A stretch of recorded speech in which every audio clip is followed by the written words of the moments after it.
Dans l'épisode précédent, on a vu ce qui se passait quand on lançait un dé. On a vu un phénomène aléatoire qui variait entre 1 et 6. On a vu aussi, rappelez-vous l'histogramme, le diagramme de la distribution, que ce phénomène variait, on dit équiprobablement, c'est-à-dire que chacune des valeurs possibles du dé a autant de chances que les autres valeurs d'apparaître au moment où on lance le dé.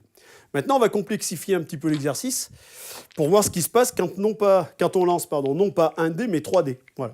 Donc là, maintenant, on refait le même exercice que la fois précédente avec 3 dés. Et à chaque lancer de 3 dés, on va faire la somme des faces qu'on observe sur les dés. Je suis assez nationaliste là d'ailleurs, bleu, blanc, rouge, j'ai pas fait exprès. Voilà, on va faire la somme et on va reproduire ce lancer un certain nombre de fois. Alors là, évidemment, ça ne varie plus entre 1 et 6, puisque avec 3 dés, on peut faire des résultats qui sont compris entre 3 et 18. Et si on observe ce phénomène avec un grand nombre d'observations, un grand nombre de lancers, on va regarder comme l'autre fois sur Excel. Donc on va lancer 3D 10 000 fois pour observer une distribution qui n'a plus rien du tout à voir avec la distribution de la dernière fois, mais une distribution que vous connaissez tous et que vous reconnaissez tous, à savoir une loi normale. Quand on est face à cette observation de la loi normale, on peut se poser la question de comment ça se fait qu'un phénomène de ce type se distribue de cette façon-là. C'est assez simple, puisque pour faire 3, quand on lance 3D, on a une seule combinaison possible. Le D1 vaut 1, le D2 vaut 2, le D3 vaut... Pardon, le D2 vaut 1 et le D3 vaut 1. Une seule combinaison possible.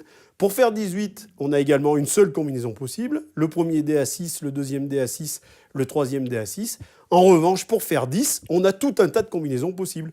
2 plus 2 plus 6, 2 plus 3 plus 5, et je ne vais pas toutes les citer puisqu'il y en a beaucoup. Donc il est normal qu'on ait beaucoup plus de chances de faire 10 que de faire 3, tout simplement parce qu'il y a plus de combinaisons.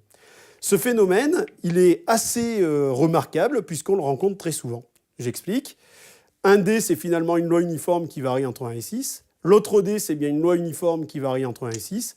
L'autre dé, c'est une loi uniforme qui varie entre 1 et 6. Quand on mélange ces 3 lois uniformes, on obtient une loi normale. A fortiori, si je rajoute une autre loi uniforme, puis une autre loi uniforme, puis encore des lois, plus on va mélanger de facteurs, plus on va obtenir une distribution qui ressemble à la courbe en cloche qu'on appelle loi normale.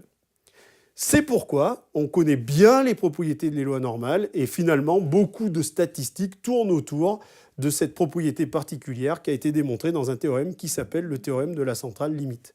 On connaît les propriétés de l'écart-type, des lois normales, on la connaît sous toutes ses coutures et c'est elle qu'on utilise souvent puisqu'elle est le fruit de phénomènes aléatoires qui se mélangent.